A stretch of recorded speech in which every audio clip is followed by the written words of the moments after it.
At my sister's wedding, they put me on a cheap chair right next to the bathroom.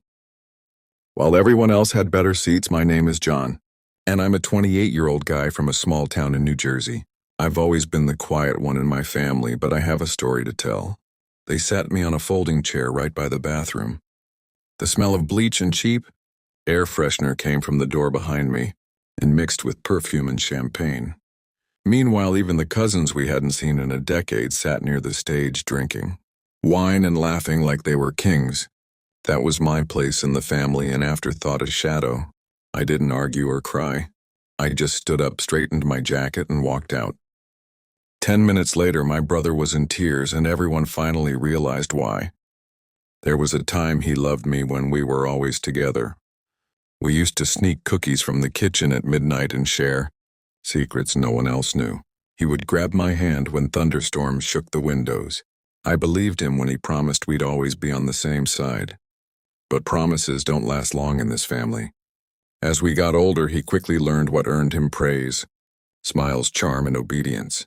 I was the opposite. Quiet, stubborn, unwilling to be a puppet. Slowly, he became the favorite. I became the warning. Still, when he called me a few months ago, begging me to stand by him on his big day, I said yes. It was foolish and hopeful. I thought maybe he meant it. It wasn't just the chair. It was the look in his eyes when I got there. Relief, not joy. Like checking a box. It was the way his new family whispered about me, clearly fed stories by him.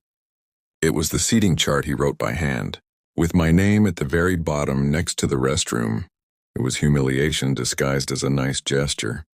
I realized then that he didn't invite me to honor me. He invited me to control me, to show me off like a zoo. Animal close enough for pity, but far enough not to matter. That's when something inside me changed. I didn't storm out in a rage. No rage is messy. I slipped out quietly, calm and collected, because I wasn't leaving empty-handed. What my brother never knew was that his perfect wedding, every cellar, every bill, every little detail had passed through me. Months ago, when he asked me to handle the boring details, I did. Contracts, payments, backup files. Everything went through my email, my passwords, my accounts. He thought it was an act of service. He didn't realize it was power. I walked to my car and opened my phone. One app, one button, one message: cancel. The florist was gone. The band was gone. The lighting crew was gone. Each had a nice automated message reminding him of unpaid bills. Bills that I had quietly moved to his personal card weeks earlier. The caterer was already setting up when they got the order to stop. They packed up their dishes and left. And the cake, oh the cake, a huge 5-tier sugar statue. Hours before delivery, I told them to hold it until the final payment was cleared. It never would be. By the time I walked back into the hall, the effect had started. I returned to find whispers instead of laughter, plates that were half empty, wine glasses clinking quietly, and the music stopping. Then he screamed. He stood in the middle of the hall, his tie trembling, his face streaking with tears. The caterer left. The flowers aren't coming. The cake, where's the cake? Eyes turned. Guests talked quietly. Some felt bad for him, others smirked, enjoying the show. And then he saw me. I sat calmly in the same folding chair by the restroom, with my hands folded and no expression on my face. He walked toward me with his voice cracking. What did you do? I tilted my head. I did exactly what you asked. I handled the logistics. It took a moment for him to understand, for the realization to show on his face. Then his mouth fell open, eyes wide, like he was looking at a stranger. No, he whispered. You wouldn't. I leaned in closer, my voice low only for him. You made me invisible. Tonight I made you unforgettable.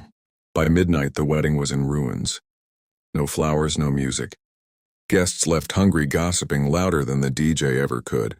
His perfect fairy tale ended in whispers and pity.